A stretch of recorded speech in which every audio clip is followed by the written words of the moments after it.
तो दोस्तों नमस्कार, क्या हाल है। स्वागत है आपका खबर एचपी में। तो आइए नजर डालते हैं हिमाचल की तमाम मुख्य बड़ी खबरों पर। अगर इससे पहले आप वीडियो को लाइक नहीं किए हैं तो लाइक कर दीजिए और चैनल में नए हैं तो चैनल को सब्सक्राइब कर लीजिए। हिमाचल में गरजे सीएम योगी आदित्यनाथ, बोले देश संविधान से चलेगा, सरिया कानून से नहीं। हिमाचल प्रदेश में लोकसभा चुनाव और विधानसभा उपचुनाव के लिए प्रचार के अंतिम दिन गुरुवार को उत्तर प्रदेश के मुख्यमंत्री योगी आदित्यनाथ ने हिमाचल प्रदेश के कुल्लू व हमीरपुर में जनसभाओं को संबोधित किया। इस दौरान उन्होंने कांग्रेस व इंडिया गठबंधन पर जमकर निशाना साधा। योगी ने कहा कि एक तरफ भाजपा है, सुरक्षा, सम्मान, विकास व गरीब कल्याण है, विरासत व विकास का उच्च संगम मोदी के नेतृत्व में देखने को मिल रहा है। वह दूसरी तरफ कांग्रेस के नेतृत्व में इंडी गठबंधन जो भानुमति का पिटारा है, वह कांग्रेस का घोषणा पत्र मुस्लिम लीग का घोषणा पत्र लगता है। वह भारत बाबा साहब भीमराव अंबेडकर के द्वारा बनाए गए संविधान से चलेगा, किसी सरिया कानून से भारत नहीं चलेगा। वह कांग्रेस की मंशा को पूरा नहीं होने दिया जाएगा। मैं आज उत्तर प्रदेश में कोई माफिया नहीं बचा, हर ओर खुशहाली है। योगी ने कहा कि कांग्रेस संपत्ति का सर्वे करवाने की बात कर रही है। ये पैतृक संपत्ति पर विरासत टैक्स लगाएंगे और आपकी आधी संपत्ति ले लेंगे। इस संपत्ति को किसी पाकिस्तानी रोहिंग्यों को दे देंगे। वह कहा कि औरंगजेब की आत्मा कांग्रेस में घुस गई है। वह औरंगजेब मुगलों का सबसे क्रूर शासक था। वह कोई शरीफ मुसलमान भी अपने बेटे का नाम औरंगजेब नहीं रखता, लेकिन स्वतंत्र भारत में किसी औरंगजेब को नहीं बख्शना है। और यूपी में ऐसे लोगों पर सख्ती की जा रही है। यूपी में अब कोई माफिया नहीं, कांग्रेस अपने रास्ते से भटक चुकी है। लाहौल स्पीति में बर्फबारी शुरू होने से पहले ही बंद हुआ मनाली ग्राम्फू काजा मार्ग, मौसम पर निर्भर वाहनों की आवाजाही। हिमाचल में लाहौल स्पीति में बर्फबारी का दौर जारी है। वह प्रशासन की माने तो इस मार्ग पर वाहनों की आवाजाही मौसम पर निर्भर रहेगी। इस मार्ग पर 6 महीने बाद 4x4 वाहन दौड़े हैं। वह गौर हो कि हिमपात के चलते दिसंबर महीने से इस मार्ग पर वाहनों की आवाजाही बंद थी। वह BRO द्वारा सड़क बहाल करने से स्पीति वासियों को राहत मिली है। सोलन के सलूनी मंदिर में पीएम मोदी का भजन, बीजेपी पदाधिकारियों पर केस दर्ज, जांच जारी। हिमाचल प्रदेश के सोलन में सलूनी मंदिर में पीएम मोदी का भजन और कीर्तन करने पर बीजेपी पदाधिकारियों पर केस दर्ज हो गया। वह शिकायतकर्ता पूनम बंसल ने आरोप लगाया कि बुधवार शाम को भाजपा की महिला कार्यकर्ता मंदिर में आई, साथ ही प्रसिद्ध सलूनी मंदिर में प्रधानमंत्री मोदी के नाम पर भजन और कीर्तन शुरू कर दिया। हिमाचल में थमा चुनाव प्रचार, शुक्रवार से डोर टू डोर, स्टार प्रचारकों ने छोड़ा हिमाचल प्रदेश में 1 जून को होने वाले लोकसभा चुनाव और विधानसभा उपचुनाव के लिए वीरवार शाम 6 बजे प्रचार थम गया। वह भाजपा और कांग्रेस के नेताओं और स्टार प्रचारकों ने अंतिम दिन प्रचार में पूरी ताकत झोंक दी। वह दोनों दलों के स्टार प्रचारक से हिमाचल से लौट आए हैं। वह अब शुक्रवार को स्थानीय नेता और कार्यकर्ता अपने प्रत्याशियों के लिए डोर टू डोर प्रचार करेंगे। वह मंगलवार को प्रत्याशियों का भविष्य EVM में कैद हो जाएगा। हाईकोर्ट ने शौचालयों की मैपिंग डाटा को सार्वजनिक करने के दिए आदेश, जाने पूरा मामला। हिमाचल प्रदेश हाईकोर्ट ने शिमला शहर में शौचालयों की खस्ता हालत पर अहम आदेश दिए हैं। अदालत ने विज्ञान और प्रौद्योगिकी विभाग सहित अन्य विभागों को शौचालय की मैपिंग और डाटा को सार्वजनिक करने के आदेश दिए हैं। अदालत ने अगली सुनवाई को नगर निगम सहित अन्य विभागों को स्टेटस रिपोर्ट दायर करने को कहा है। न्यायाधीश तरलोक सिंह चौहान और न्यायाधीश सुशील कुकरेजा की खंडपीठ ने इस मामले की सुनवाई कर रही है। वह मामले की आगामी सुनवाई 18 जून को होगी। सीएम सुक्खू बोले जनता को सबूत दे, अनुराग 4 बार के कार्यकाल में क्या किया। सीएम सुखविंदर सिंह सुक्खू ने केंद्रीय मंत्री और भाजपा प्रत्याशी अनुराग ठाकुर से पूछा कि वह प्रदेश में आई आपदा की घड़ी में कहां थे। अनुराग ठाकुर बताएं कि पिछले 4 बार के कार्यकाल में उन्होंने कौन कौन से विकासात्मक कार्य किए हैं, वे इसका सबूत भी जनता को दें। उन्होंने कहा कि लोकतंत्र को बचाने के लिए जन बल को जिताओ और धन बल को हराओ। वह अभी भाजपा को सत्ता से बाहर हुए मात्र 1.5 वर्ष भी नहीं हुआ है, लेकिन उनके नेता प्रदेश में लोकतांत्रिक तरीके से चुनी हुई कांग्रेस सरकार को गिराने के लिए हर तरह के हथकंडे अपनाकर फिर से सत्तासीन होना चाहते हैं। सुक्खू गुरुवार को धर्मपुर हल्के के चौलथारा में जनसभा को संबोधित कर रहे थे। सुक्खू ने दावा किया है कि लोकसभा की 4 सीटों और विधानसभा की 6 सीटों पर हो रहे उपचुनाव में कांग्रेस पार्टी विजय का परचम लहराएगी। वहीं भाजपा को हराकर उन्होंने उनकी औकात जनता खुद दिखाएगी। हिमाचल के कुल्लू में पैराग्लाइडिंग के दौरान हादसा, मुंबई के पर्यटक की मौत। जिला कुल्लू के रायसन के पास पैराग्लाइडिंग साइट के नजदीक एक पैराग्लाइडर हादसे का शिकार हो गया है। इसमें मुंबई के पर्यटक की मौत हो गई है। जबकि पैराग्लाइडर पायलट को हल्की चोटें आई है। वह ठाणे नगर पालिका का कर्मचारी था। वह पुलिस ने शव का पोस्टमार्टम कर परिजनों को सौंप दिया है। मंडी में सड़क हादसा, 500 मीटर गहरे नाले में गिरी टैक्सी, पंचायत प्रधान समेत 3 की मौत। हिमाचल प्रदेश के मंडी जिले की बाली चौकी सुधरानी सड़क पर फागू धार में गुरुवार दोपहर करीब 12 बजे एक टैक्सी अनियंत्रित होकर 500 मीटर गहरी खाई में नाले में जा गिरी। हादसे में कार सवार ग्राम पंचायत खलवाहन के प्रधान समेत 3 लोगों की मौत हो गई है। वे तीनों एक ही परिवार के सदस्य थे। मृतकों में पंचायत प्रधान, उसका भाई और चाचा शामिल है।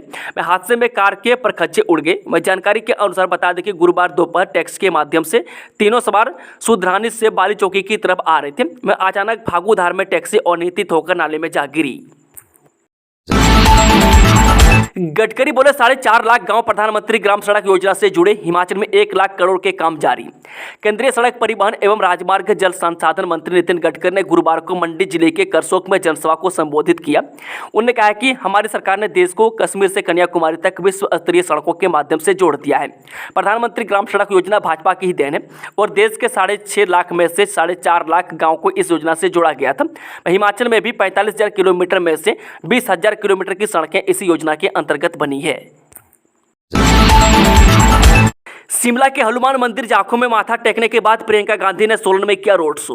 हिमाचल प्रदेश में लोकसभा चुनाव व विधानसभा उपचुनाव के लिए भाजपा के अंतिम दिन गुरुवार को कांग्रेस महासचिव प्रियंका गांधी ने सोलन के माल रोड पर रोड शो किया। इस दौरान उनके साथ हिमाचल सरकार के कैबिनेट मंत्री कर्नल डॉक्टर धनराम शांडिल, शिमला संसदीय क्षेत्र से कांग्रेस प्रत्याशी विनोद सुल्तानपुरी व सीपीएस संजय अवस्थी भी मौजूद रहे। इससे पहले प्रियंका गांधी शिमला के प्रसिद्ध जाखू हनुमान मंदिर पहुंची। इस दौरान उन्होंने मंदिर में पूजा की और देश प्रदेश के कल्याण की कामना की। बता दें कि शिमला के जाखू में भगवान हनुमान का प्राचीन मंदिर है। मैं रिच पर बने चर्च के पास से पैदल मार्ग के अलावा मंदिर रोपवे या टैक्सी के जरिए भी पहुंचा जा सकता था। मान्यता है कि इस स्थान पर हनुमान जी ने लक्ष्मण जी के लिए संजीवनी बूटी का पर्वत ले जाते समय विश्राम किया था, लेकिन इनका भार इतना ज्यादा था कि चोटी आधी धंस गई है। उत्तराखंड के सीएम पुष्कर सिंह धामी ने शिमला में किया रोड शो, बोले भाजपा इतिहास दोहराएगी। जब उत्तराखंड के सीएम पुष्कर सिंह धामी ने गुरुवार को शिमला लोकसभा सीट से भाजपा प्रत्याशी सुरेश कश्यप के समर्थन में विजय संकल्प यात्रा में भाग लिया। इस दौरान धामी ने शिमला के लोअर बाजार में रोड शो किया। वह पूर्व मंत्री सुरेश भारद्वाज भी इस दौरान मौजूद रहे। वह समाचार एजेंसी ANI से बातचीत में पुष्कर सिंह धामी ने दावा किया है कि जनता हमारा समर्थन कर रही है। वह हिमाचल प्रदेश की सभी 4 लोकसभा सीटों पर भाजपा जीतेगी। हम इतिहास दोहराएंगे। वह देश ने ऐतिहासिक समर्थन के साथ पीएम मोदी को प्रधानमंत्री बनाने का मन बना लिया है। भारत को हिंदू राष्ट्र बनाना चाहती है भाजपा। जब भाजपा देश के संविधान को बदलना चाहती है, ऐसा कर भाजपा भारत को हिंदू राष्ट्र बनाने का प्रयास कर सकती है। वह कांग्रेस नेता शशि थरूर ने बुधवार को धर्मशाला में प्रेस वार्ता कर इलेक्टोरल बॉन्ड पर भी सवाल उठाते हुए कहा कि इसमें बड़े स्तर पर भ्रष्टाचार हुआ है। मैं इससे भाजपा की सच्चाई जनता के सामने आई है। वह थरूर ने कहा कि बीजेपी 400 पार का नारा भी इसलिए दे रही है कि 400 से अधिक सांसद यदि उनके पास होंगे तो उन्हें संविधान में बदलाव करने के लिए किसी को पूछना नहीं पड़ेगा। ऐसे में भाजपा स्वयं ही यह निर्णय कर पाएगी। लेकिन भाजपा की मंशा पूरी होने वाली नहीं है। वह पहले 2-3 चरणों में जिस तरह मतदान हुआ उससे स्पष्ट हो गया कि बीजेपी 400 किया 200 पार भी नहीं जाएगी। उन्होंने कहा कि देश की जनता चाहती है कि उनके मुद्दों को उठाया जाए और उस पर चर्चा हो, लेकिन प्रधानमंत्री मोदी ऐसा करने के बजाय जनता का ध्यान भटकाने का काम करते हैं। वह थरूर ने कहा कि रोजगार पर काम होना चाहिए था, लेकिन ऐसा नहीं हो पाया। किसानों की आय बढ़ोतरी को प्रयास करना चाहिए था, लेकिन इस पर भी काम नहीं हो पाया है। फ्लैट बेचने के नाम पर 25 लाख की ठगी, आरोपी ने 45 लाख में किया था सौदा। जी हां, शिमला में फ्लैट बेचने के नाम पर एक व्यक्ति से 25 लाख रुपए की राशि ठगने का मामला सामने आया है। मामले की शिकायत पीड़ित व्यक्ति ने सदर पुलिस थाना शिमला में दर्ज करवाई है।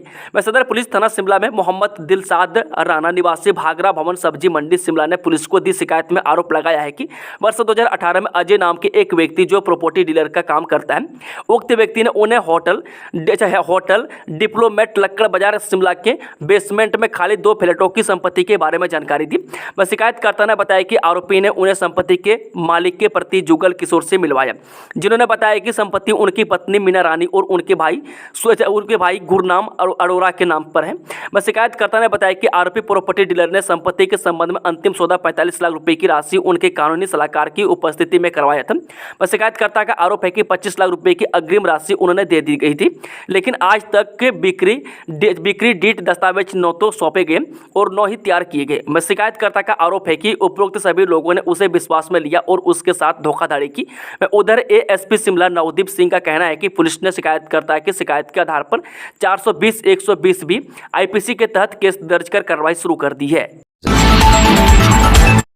मतदान के दिन कर्मियों को पेड हॉलिडे आदेश जारी। हिमाचल प्रदेश के मुख्य निर्वाचन अधिकारी मनीष गर्ग ने कहा कि मतदाताओं की अधिकतम भागीदारी सुनिश्चित करने के लिए सरकारी कार्यालयों, बोर्डों में काम करने वाले सभी कर्मचारियों को मतदान के दिन यानी 1 जून को सवैतनिक अवकाश घोषित किया गया। वे राज्य में स्थित निगम, शैक्षणिक संस्थान और औद्योगिक प्रतिष्ठान अपने मताधिकार के अधिकार का प्रयोग करेंगे।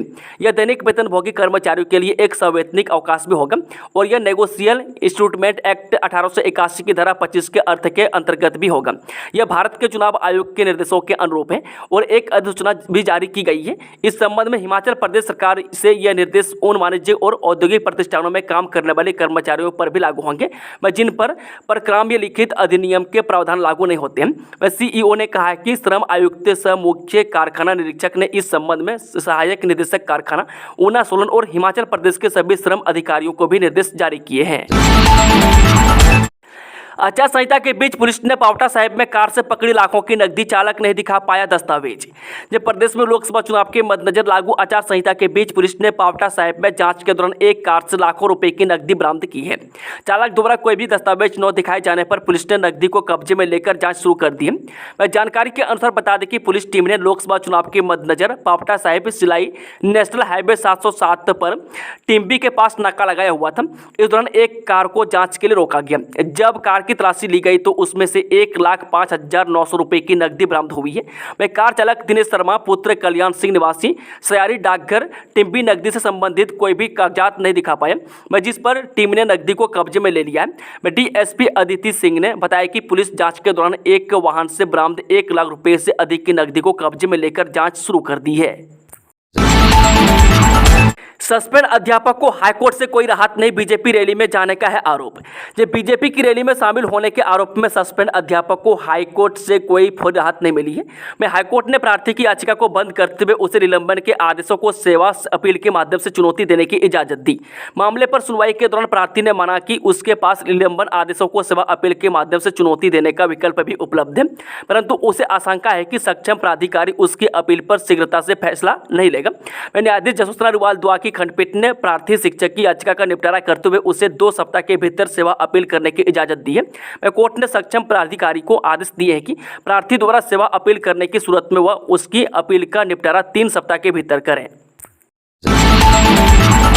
जम्मू में बड़ा हादसा, खाई में गिरी तीर्थयात्रियों से भरी बस, 21 लोगों की मौत, 52 अन्य घायल। जम्मू कश्मीर के रियासी जिले में शिव खोरी दर्शन के लिए तीर्थयात्रियों को लेकर जा रही एक बस गुरुवार को शहर के बाहरी इलाके खकनूर में कालीधार के पास गहरी खाई में गिर गई। इस हादसे में 21 लोगों की मौत हो गई और 52 अन्य घायल हुए हैं। घायलों को रेस्क्यू कर इलाज के लिए अस्पताल में भर्ती करवाया गया। पुलिस सूत्रों ने बताया कि उत्तर प्रदेश पंजीकरण संख्या वाली एक बस आज अपराह्न जम्मू से शिव खोरी तीर्थ स्थल की ओर जा रही थी। यह जम्मू पूंछ राष्ट्रीय राजमार्ग पर चौकी चौरा कालीधार के पास अखनूर इलाके में दुर्घटनाग्रस्त हो गई। उन्होंने बताया कि चालक मोड़ पर वाहन पर नियंत्रण नहीं रख सका और बस खाई में लुढ़क गई। सूचना मिलते ही पुलिस से स्थानीय लोग और स्वास्थ्य विभाग की टीम तुरंत हरकत में आई और मौके पर पहुंचकर बचाव अभियान शुरू कर दिया। पाक आतंकवाद पालता है तो चुकानी होगी कीमत, विदेश मंत्री एस जयशंकर की पड़ोसी मुल्क को चेतावनी। जब विदेश मंत्री एस जयशंकर ने पड़ोसी देश पाक को लेकर कहा कि यदि पाकिस्तान आतंकवाद को पालता रहेगा तो उसे इसकी कीमत भी चुकानी होगी। पाकिस्तान आतंकवाद को बढ़ावा देगा तो भारत LOC लांघेगा और सीमा पार जाकर जवाब भी देगा। उन्होंने कहा है कि यह बात भारत पहले ही स्पष्ट कर चुका है। योगी का हमला, दादी ने 54 साल पहले दिया था गरीबी हटाओ का नारा, अब राहुल गांधी आए गरीबी दूर करने का नया फार्मूला लेकर। यूपी के सीएम योगी आदित्यनाथ ने गुरुवार को हिमाचल से कांग्रेस पार्टी पर एक के बाद एक करके करारे सियासी वार किए। योगी आदित्यनाथ ने कांग्रेस के घोषणा पत्र को लेकर कहा कि मुस्लिम लीग का संस्करण इनके साथ आ गया और इसे लीग का दस्तावेज बताया। साथ ही कांग्रेस के गरीबी हटाओ वाले फार्मूले को लेकर राहुल गांधी को घेरा। योगी आदित्यनाथ ने कहा कि 54 साल पहले राहुल गांधी की दादी इंदिरा गांधी ने गरीबी हटाओ का नारा दिया था, अब राहुल गांधी नया फार्मूला लेकर आया है। हमें कांग्रेस जैसा अवसर मिला तो भारत बनेगा विश्व का आर्थिक महाशक्ति। केंद्रीय मंत्री नितिन गडकरी ने मंडी जिला के करसोग विधानसभा क्षेत्र के तहत आने वाले पांगना गांव में एक चुनावी जनसभा को संबोधित करते हुए बीजेपी प्रत्याशी कंगना रनौत के लिए लोगों से वोट की अपील की। मंच से संबोधन में गडकरी ने कहा कि 100 बीमारियों का एक ही इलाज है और वह है चुनाव के दिन कमल का बटन दबाना। गडकरी ने कहा उन्होंने प्रदेश के लिए 20,000 करोड़ रुपये के प्रोजेक्ट मंजूर किए हैं जिन्हें चुनाव के बाद शुरू किया जाएगा। पार्किंग में खड़ी गाड़ी में भड़की आग, चपेट में आई 3 गाड़ियां जलकर राख। जिस शहर के खलियार वार्ड में रविदास मंदिर के पास खड़ी की गई गाड़ियों में से एक गाड़ी में वीरवार शाम को अचानक आग लग गई। आग लगने के बाद साथ खड़ी 2 अन्य गाड़ियां भी इसकी चपेट में आ गई। में आग की लपटें इतनी भयानक हो गई कि साथ लगते मकान को भी खतरा मंडराने लग गया। लेकिन घर को सुरक्षित बचा लिया गया। मैं वहीं जली कारों में भीखराज, प्रशांत बहल और एक अन्य व्यक्ति की कार शामिल है। में आग लगने के कारणों का पता नहीं चल पाया है, लेकिन ऐसा अनुमान लगाया जा रहा है कि साथ पड़े कूड़े की ढेर में किसी ने आग लगाई हो और वहां से तेज हवाओं के साथ ये आग कारों तक आ पहुंची हो। मनाली के रोहतांग में ताजा बर्फबारी, फाहों के बीच सैलानियों की मस्ती। हिमाचल प्रदेश के रोहतांग में ताजा बर्फबारी हुई है। वह बर्फबारी के बीच पर्यटक खूब मस्ती करते हुए नजर आए। वह सैर सपाटे को आए हजारों सैलानियों ने भी कूल हुए मौसम का आनंद लिया। मनाली से सैर सपाटे को रोहतांग पहुंचे सैकड़ों सैलानियों ने फाहे के बीच खूब मस्ती की। वह 13,050 फुट ऊंचे रोहतांग दर्रा में पर्यटकों ने बर्फ की दीवारों के साथ ताजा बर्फ का लुत्फ लिया। जंगलों में आग के 76 मामले आए सामने। 930.09 हेक्टेयर में वन का संपदा राख। जो हिमाचल प्रदेश के जंगलों में लगी आग अब भयंकर रूप धारण कर रही है। 9 जिलों में जंगल धू धू कर जल रहे हैं। इन जिलों के 11 वन सर्किलों में पिछले 24 घंटों में जंगलों में आग लगने के 76 मामले सामने आए हैं, जिनमें 903.09 हेक्टेयर भूमि पर वन संपदा राख हुई है। जंगलों की आग अब कई रिहायशी इलाकों तक भी पहुंच गई है। बिलासपुर एम्स के सामने वाली बंदलाधार बुधवार रात भर जलती रही। दमकल कर्मी पूरी रात एम्स के पास तैनात रहे ताकि जंगल की आग एम्स को चपेट में ना ले सके। आग से जहां एक तरफ गर्मी बढ़ रही है, वहीं हवा में फैले धुएं के गुब्बार से लोगों को सांस लेने में भी दिक्कतें का सामना करना पड़ रहा है। इस बार फायर सीजन के दौरान अभी तक जंगलों में आग लगने की 1151 घटनाएं दर्ज की गई है, जिसमें 11,215 हेक्टेयर में वन संपदा राख हुई है। भंडारा खा रहे थे लोग, अंधड़ से गिरा पेड़, नर्स की मौत, 2 घायल। हिमाचल प्रदेश के कांगड़ा जिले के शाहपुर उपमंडल की पंचायत परगोड़ के गांव गुब्बर में अंधड़ से आम का पेड़ जड़ से उखड़ गए। इसकी चपेट में आने से स्टाफ नर्स की मौत हो गई और 2 अन्य लोग घायल हुए हैं। गांव में भंडारे के दौरान यह हादसा हुआ। वीरवार बाद दोपहर करीब 2 बजे यह हादसा हुआ। पंचायत प्रधान हेमराज ने बताया कि गुब्बर अस्पताल के समीप ही भंडारे का आयोजन किया जा रहा था। इसमें बड़ी संख्या में लोग प्रसाद ग्रहण करने पहुंचे हुए थे। अचानक तेज आंधी चली और एक पुराना आम का पेड़ उखड़कर जमीन पर गिर गया। इसकी चपेट में मोनिका राणा उम्र 38 वर्षीय पत्नी अरविंद कुमार निवासी लपियाना आ गई और अटंडा मेडिकल कॉलेज में उनकी मौत हो गई। हाईकोर्ट ने शौचालयों की मैपिंग डाटा को सार्वजनिक करने के दिए आदेश, जाने पूरा मामला। हिमाचल प्रदेश हाईकोर्ट ने शिमला शहर में शौचालयों की खस्ता हालत पर अहम आदेश दिए हैं। अदालत ने विज्ञान और प्रौद्योगिकी विभाग सहित अन्य विभागों को शौचालय की मैपिंग और डाटा को सार्वजनिक करने के आदेश दिए हैं। अदालत ने अगली सुनवाई को नगर निगम सहित अन्य विभागों को स्टेटस रिपोर्ट दायर करने को कहा है।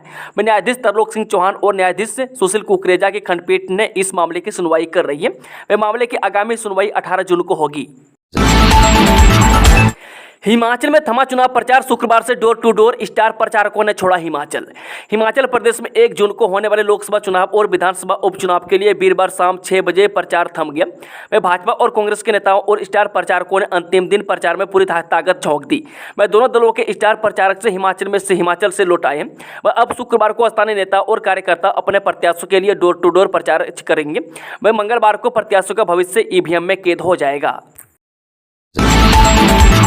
सोलन के सलूनी मंदिर में पीएम मोदी का भजन, बीजेपी पदाधिकारियों पर केस दर्ज, जांच जारी। हिमाचल प्रदेश के सोलन में सलूनी मंदिर में पीएम मोदी का भजन और कीर्तन करने पर बीजेपी पदाधिकारियों पर केस दर्ज हो गया। शिकायतकर्ता पूनम बंसल ने आरोप लगाया कि बुधवार शाम को भाजपा की महिला कार्यकर्ता मंदिर में आई, साथ ही प्रसिद्ध सलूनी मंदिर में प्रधानमंत्री मोदी के नाम पर भजन और कीर्तन शुरू कर दिया। लाहौल स्पीति में बर्फबारी शुरू होने से पहले ही बंद हुआ मनाली ग्राम्फू काजा मार्ग, मौसम पर निर्भर वाहनों की आवाजाही। हिमाचल में लाहौल स्पीति में बर्फबारी का दौर जारी है। प्रशासन की माने तो इस मार्ग पर वाहनों की आवाजाही मौसम पर निर्भर रहेगी। इस मार्ग पर 6 महीने बाद 4x4 वाहन दौड़े हैं। गौर हो कि हिमपात के चलते दिसंबर महीने से इस मार्ग पर वाहनों की आवाजाही बंद थी। BRO द्वारा सड़क बहाल करने से स्पीति वासियों को राहत मिली है।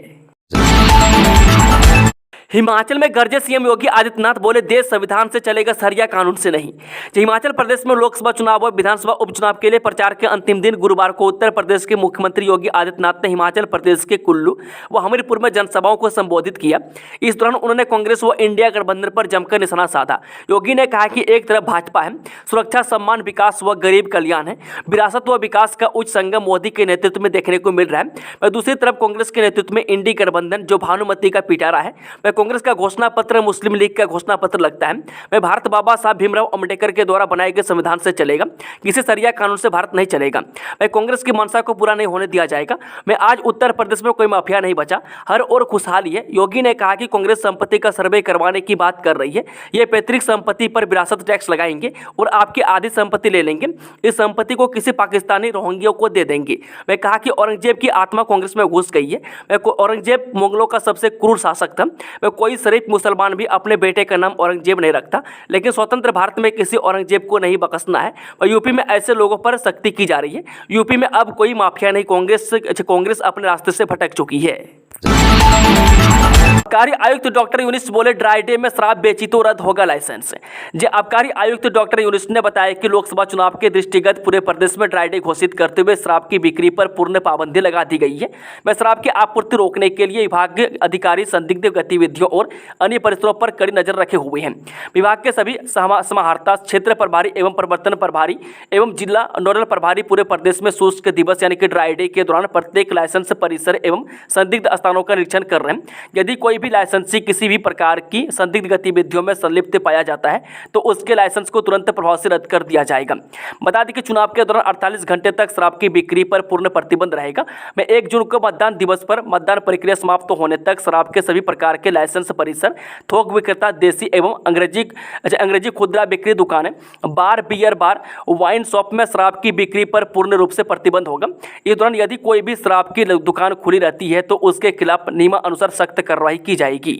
दोस्तों, खबरों का सिलसिला समाप्त होता है। अगर जानकारी पसंद आई तो वीडियो को लाइक, शेयर, चैनल को सब्सक्राइब जरूर कर लें और कमेंट बॉक्स में कमेंट करके बताएं कि आप न्यूज़ को किस जिला पंचायत से देख रहे हैं। Thank you, all the best. जय हिंद, जय हिमाचल।